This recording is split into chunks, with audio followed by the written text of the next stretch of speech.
जय उत्तराखंड। आप सभी को लोहड़ी की हार्दिक शुभकामनाएं। लोहड़ी के इस पावन अवसर पर हम स्वागत करते हैं उत्तराखंड के जाने माने पंजाबी सिंगर सनी सिंह, जिनको हम जानते हैं दून दमान के नाम से भी। तो आइए स्वागत करते हैं धूम दमान का। सो गाइज, आज मैं बहुत ज्यादा एक्साइटेड हूँ क्योंकि प्राइड ऑफ देवभूमि में आए हैं दून दमान। ज्यादा टाइम वेस्ट ना करते इनसे पूछते हैं इनका टाइटल दून दमान कैसे मिला। थैंक्स दिव्या। मैं सबसे पहले तो आपका धन्यवाद करता हूँ कि आपने मुझे अपने इस ब्रॉडकास्ट महफिल में मुझे इनवाइट किया, और धन्यवाद करता हूँ प्राइड ऑफ देवभूमि जो कि आप इतना अच्छा काम कर रहे हो। आपने ये जो क्वेश्चंस किया वो दिल को कहीं ना कहीं छुआ जरूर है। इस क्वेश्चन के पीछे जो लॉजिक है, कहीं जब भी मैं कहीं ना कहीं जाता हूँ, कहीं स्टेज परफॉर्म के लिए या कहीं ना कहीं, अक्सर मुझसे ये क्वेश्चन पूछा जाता है, सनी पाजी आपका ये टाइटल के पीछे लॉजिक क्या है, राज क्या है। चलो इस राज को एक काम करते हैं दिव्या, आज खोल देते हैं लोगों के सामने। इस टाइटल के पीछे, हालांकि ये दून दमान एक टाइटल जरूर है, मगर इसमें कहीं ना कहीं मेरे बड़े गुरुओं का, बड़े लोगों का आशीर्वाद है। और कहानी ऐसी है कि जब मैंने अपना कैरियर स्टार्ट किया, अक्सर मैं मान साहब को अपना आइडल मान के, अपना गुरु मान के उनको देखता भी था, उनकी एक्टिंग, उनका म्यूजिक, उनका उठने का तरीका, बैठने का तरीका।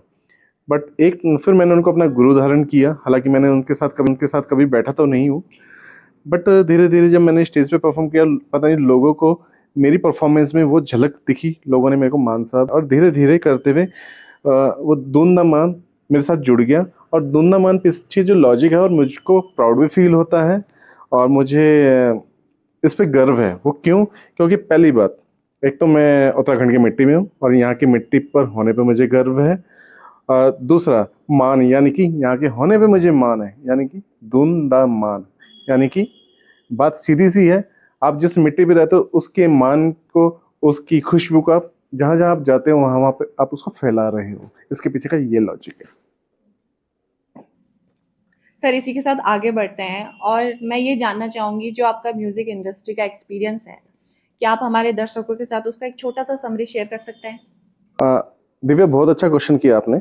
पहली बात तो ये है, जब मैंने अपना कैरियर को स्टार्ट किया था सन 2002 में, मैंने अपनी कैरियर को स्टार्ट किया था, और अब तक की जो मेरी जर्नी रही है उसमें मैंने बहुत सारे उतार चढ़ाव, तरह तरह के लोगों से रूबरू होना, सब कुछ देखा। और वो लोग भी हैं जो कि इंडस्ट्री में जिन्होंने अपने आप को साबित किया है, अपना एक अच्छे मुकाम पे काम कर रहे हैं, उन लोगों के साथ उठना बैठना हुआ। और काफ़ी ऐसे, जिसमें मैं बात करूं दिलेर मेहंदी साहब, जिसमें बात करूं मैं मान साहब, जिसमें बात, और लाइफ का एक वो पड़ाव जब मेरे कैरियर की स्टार्टिंग हो रही थी, पहला शो ही मुझे हंस पाजी ने दिया था, और वो मैंने मेरठ में किया था। और फिर धीरे धीरे मेरी रूबरू हुआ हूँ मैं मेहंदी पाजी से। मेहंदी पाजी के साथ भी मैंने किसी ना किसी स्टेज पे मैं उनके साथ रहा हूँ। और भी काफ़ी ऐसे फनकार रहे हैं इंडस्ट्री के, या जिन लोगों के साथ मेरे को रूबरू होना पड़ा। और अब तक का जो मेरा सफ़र रहा है बहुत ही ब्यूटीफुल रहा है। और कहीं ना कहीं हम, वो डाउनफॉल भी आया, डाउनफॉल को डाउनफॉल नहीं समझा, पार्ट ऑफ द लाइफ, उसको पॉजिटिव लेके यही सोचा कि आई कैन डू इट, मैं कर सकता हूँ। पंजाबी हूँ, क्यों नहीं करूँगा भाई, करना है। तो डे बाय डे मैं उस अपडेट, खुद को अपडेट करता रहूँ, आज यहाँ पर है। और कहते हैं ना, अगर मैं बात करूँ, शाहरुख खान का एक डायलॉग रहता है, जब हम किसी चीज़ को चाहते हैं या उस चीज़ को पाना चाहते हैं, तो ये प्रकृति हमारा उसको साथ देती है। तो आप प्रकृति से जुड़ो, अपने सपनों के ऊपर काम करो, तो ये प्रकृति क्या, ये यूनिवर्स क्या है, वो उस चीज़ को पूरा करने में आपका पूरा मदद करेगा। और वैसे ही आज अगर मैं यहाँ पर हूँ, और मेरे को काफ़ी ईयर हो गए हैं, यानी कि 26 मुझे होने वाला है, और इन 26 सालों में मुझे ये भी विश्वास नहीं होता मैंने इतना टाइम क्या मैंने वाकई में इंडस्ट्री को दिया है। मुझे ट्रस्ट नहीं होता, बट हाँ, एक्चुअल में मैंने वो टाइम दिया है, और जिसमें मेरा उस परमात्मा ने, उस वाहिगुरु ने मेरा साथ दिया है हर मोड़ पे। अगर कहीं गिरा हूँ तो उसने मुझे संभाला भी है। तो आज मैं यहाँ पर हूँ आपके सामने। सर, जैसे कि हमारे दर्शकों ने आपका अभी तक का सफर जाना है, तो वो जानना चाहेंगे कि आपकी आगे की प्लानिंग क्या है। आप हमारे दर्शक पूछा है, और आपने अभी तक के जो क्वेश्चन पूछा, हर क्वेश्चन को आपको एक अच्छा ब्यूटीफुल, जितना हो सकता है मैंने आपको आंसर दिया है। और इस क्वेश्चन को भी एक अनोखे तरीके से आपके आगे रिप्रेजेंट करते हैं, और दर्शकों को बता देते हैं कि आने वाली मेरी प्लानिंग्स क्या हैं और क्या मैं ऐसा करने जा रहा हूँ। चलो इस पर थोड़ी सी रोशनी डालते हैं। बड़े अरसों से मन था कि मुझे कुछ लिखना है, राइटिंग करनी है। हालांकि तरह तरह के स्टेजों पे गायकी मेरी चलती रही है, कहीं पे शूट्स है तो छोटे मोटे कैरेक्टर चलते रहते हैं ना। और अगर मैं बात करूँ, एक मेरा ड्रीम प्रोजेक्ट था कि हाँ मुझे कुछ यूथ को देना है। और जैसे कि मैं यूथ को देखता हूँ, इश्क, प्यार, मोहब्बत में वो डूबता रहता है। अब जब मैं उसको बहुत बारीकी से देखता हूँ तो वो कहीं ना कहीं सिर्फ अट्रैक्शन बन के रह गया है। सिर्फ अट्रैक्शन, वहाँ पे ना इश्क नाम का कोई वो फील है, वो कोई नाम है ही नहीं इश्क नाम का। प्यार मोहब्बत दूर दूर तक नहीं है, सिर्फ अट्रैक्शन। तो काफी अरसों से मेरे जहन में एक शब्द घूमता रहता था, रूह, सोल, आत्मा। क्योंकि मैं हमेशा सोल से कनेक्ट रहा हूँ, आत्मा से रहा हूँ। तो मैंने जो भी शब्द लिखे हैं या जो भी अल्फाज लिखे हैं अभी तक, और मैंने वो रूह, सोल और आत्मा को रिप्रेजेंट किया, और जो इश्क प्यार मोहब्बत है उसको कनेक्ट किया आत्मा से। क्योंकि कहते हैं, एक दो लाइनों में मैं आपको क्लियर करूंगा, कहते हैं कि अ, जिस्म की चाहत को प्यार नहीं कहते। इस शब्द में शायद आपको क्लियर हो जाए मैं कहना क्या चाहता हूँ। इश्क की चाहत को प्यार नहीं कहते, सॉरी, जिस्म की चाहत को प्यार नहीं कहते, क्योंकि जिस्म कभी जिंदा नहीं रहते। प्यार करने वाले, जिस्म से प्यार करने वाले अक्सर जिस्म को खाक कर देते हैं, और रूह से प्यार करने वाले अक्सर रूह को बात कर देते हैं। शायद आप समझ गए होंगे मैं क्या कहना चाहता हूँ। तो ऐसे ये शब्द और इस टाइप की अल्फाज मेरे जहन में घूमते रहते, तो मैंने लिखना शुरू किया, और लिखते लिखते काफ़ी कुछ ऐसा लिख दिया है, मैं भी नहीं जानता वो कब कहाँ और कैसे लिख दिया है। शायद वो बाबा जी का आशीर्वाद था, उन वो कलम चली, और बहुत ही जल्द मैं लोगों के बीच में वो शब्दों की माला, वो रुद्राक्ष की माला जो अल्फाज से जोड़कर बनाई गई है, और आजकल के यूथ को रिप्रेजेंट करने वाला, शायद इन चीज़ों को पढ़कर शायद आजकल का यूथ कहीं ना कहीं वो प्यार को प्यार समझे, इश्क को इश्क समझे, प्यार को जिस्म से ना जोड़े। क्योंकि टाइटल आर्टिकल्स भी हैं जिसमें, क्योंकि प्यार और प्यार प्यार में अंतर दिखाया है, प्यार और पसंद में अंतर। अगर हम किसी को पसंद करते हैं तो उसको हम तोड़ते जरूर हैं, अगर हम किसी से प्यार कर रहे हैं तो हम उसको तोड़ेंगे नहीं, उसको उसकी केयर करते हैं। प्यार और पसंद का ये इस टाइप के आर्टिकल्स हैं। और अगर बात करूँ को, उसमें मैंने एक वो इश्क भी दिखाया जो हमारा खुदा से है, जिसमें मैंने पंजाबी विरसा, शब्द और हमारे अरदास करने का तरीका, ये सारी कुछ अल्फाज मैंने लिखने की कोशिश की है, और बहुत जल्दी आप लोगों के और आजकल के जो यूथ है उसके सामने आने वाली। खान साहब का कोई ऐसा गाना जो आपके दिल के बहुत करीब हो और आप हमारे दर्शकों को बताना चाहते हो?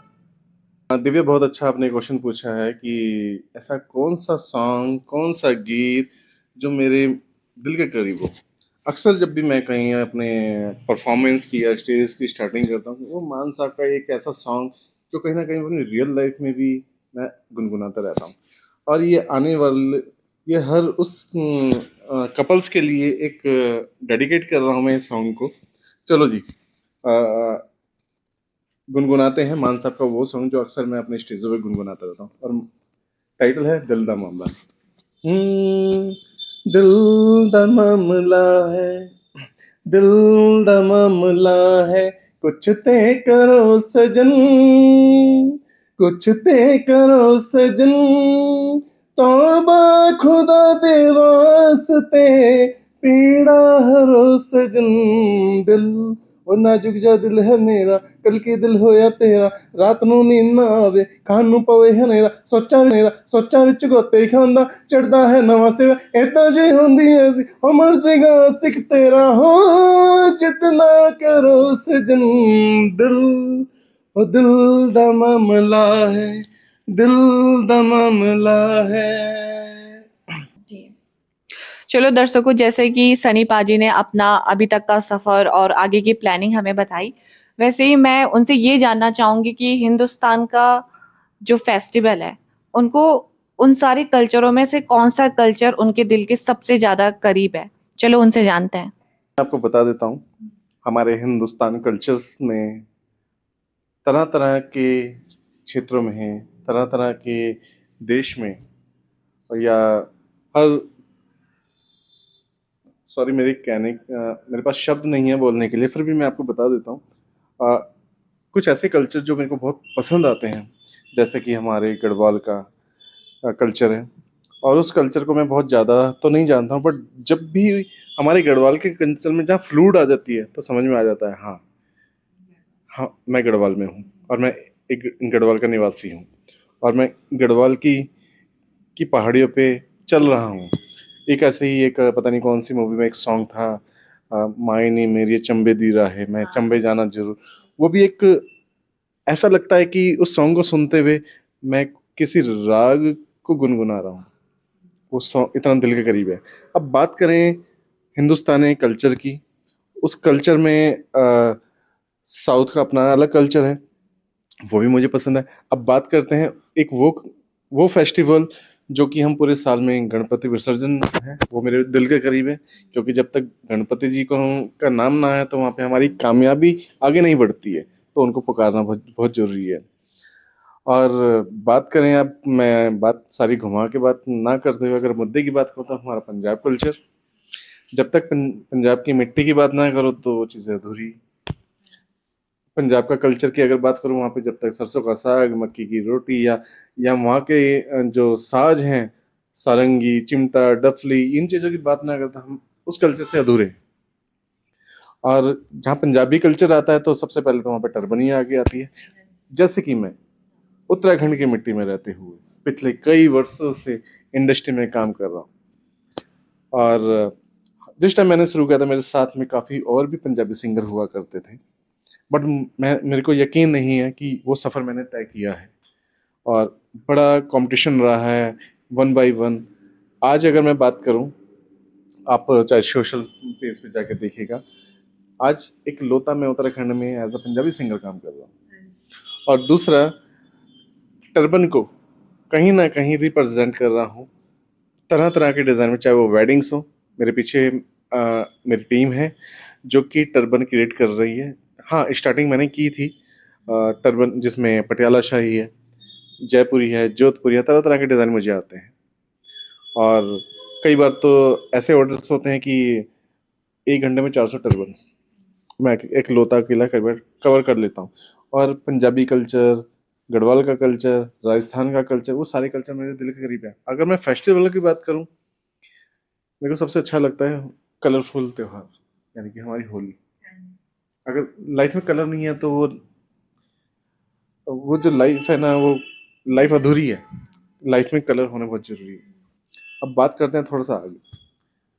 अब पंजाबी हूँ तो पंजाबी हम लोग कहते हैं कि लाइफ में पटाखे बम तो चलते रहना चाहिए।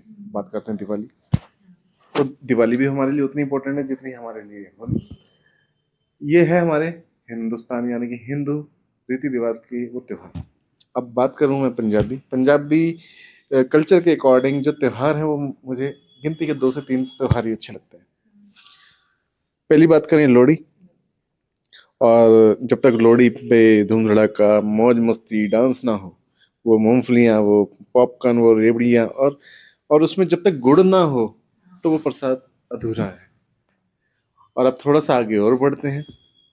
मेरे को बैसाखी बड़ी पसंद है, और बैसाखी का वो टाइम जब खेतों में वो सरसों के फूल उग रहे होते हैं, एक अलग सी महक लेके, एक अलग सा रुतबा लेके, अलग कहीं ना कहीं अपना, जैसे कि मुझे पुकार रहे हो या हमें पुकार रहे हो कि हाँ हम आ चुके हैं, अपना इश्क दिखा रहे हैं, अपना प्यार दिखा रहे हैं, मोहब्बत दिखा रहे हैं। तो ऐसे ही है। और इतने सालों से जैसे मेरा एक ड्रीम रहा है, मैंने कुछ कहीं ना कहीं मैंने पंजाबी वर्षा भी लिखा है। जैसे कि चलो जी आज पंजाबी वर्षे की बात करते हैं, आज हम अपने अपनों से मुलाकात करते हैं।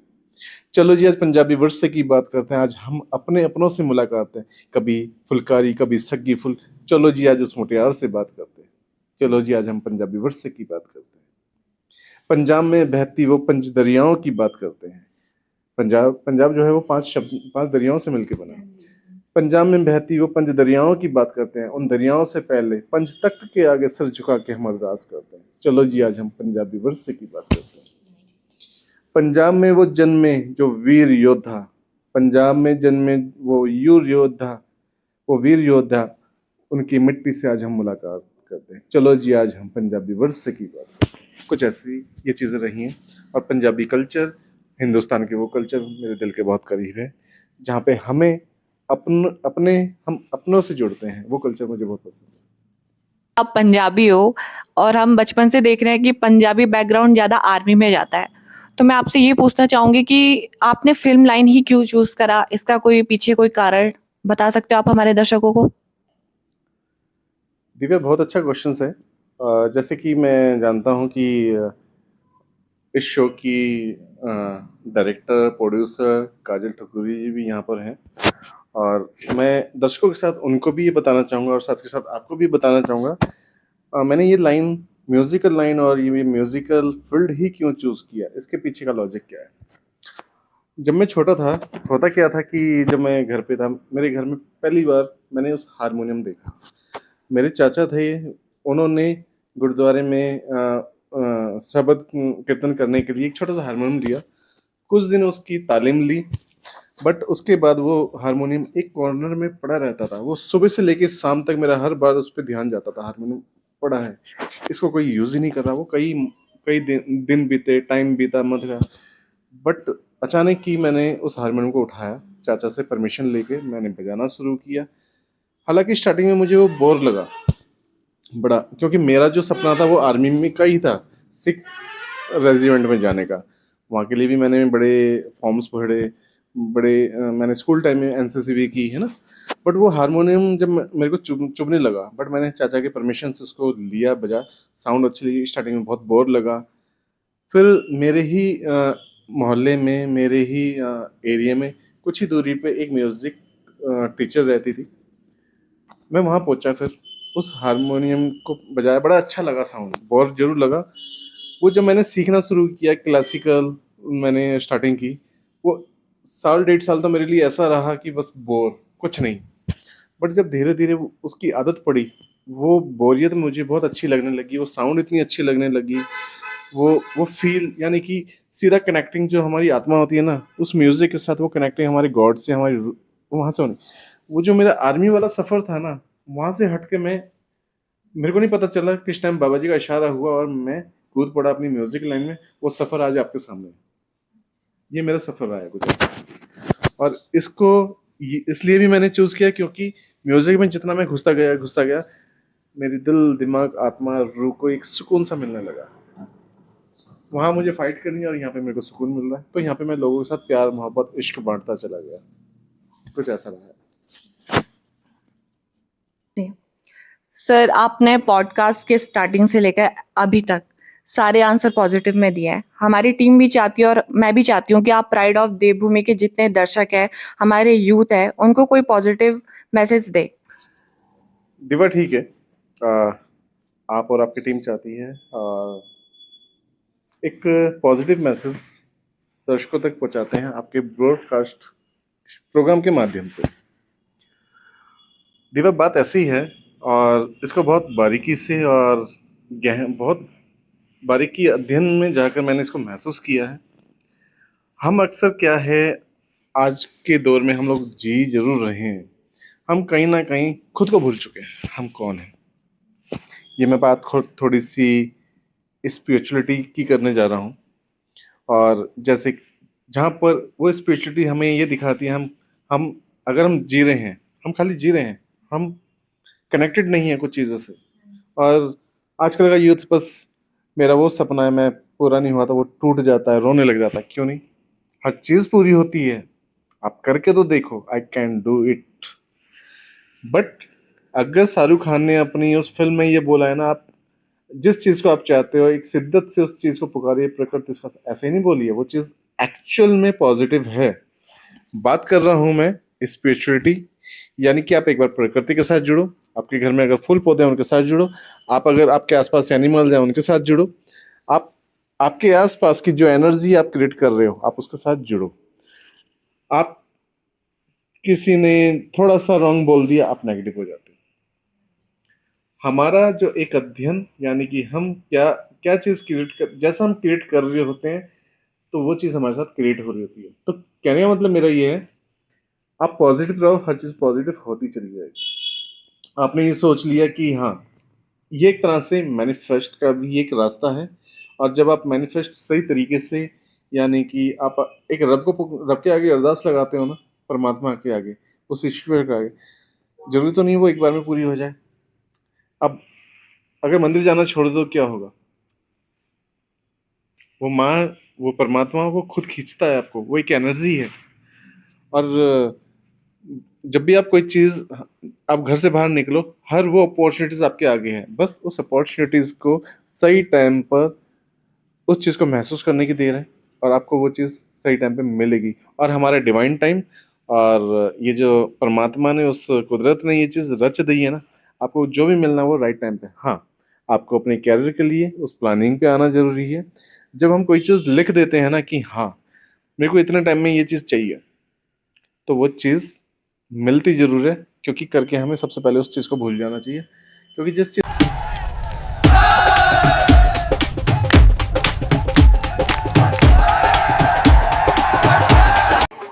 Lohdi greetings to all viewers of Pride of Devbhoomi.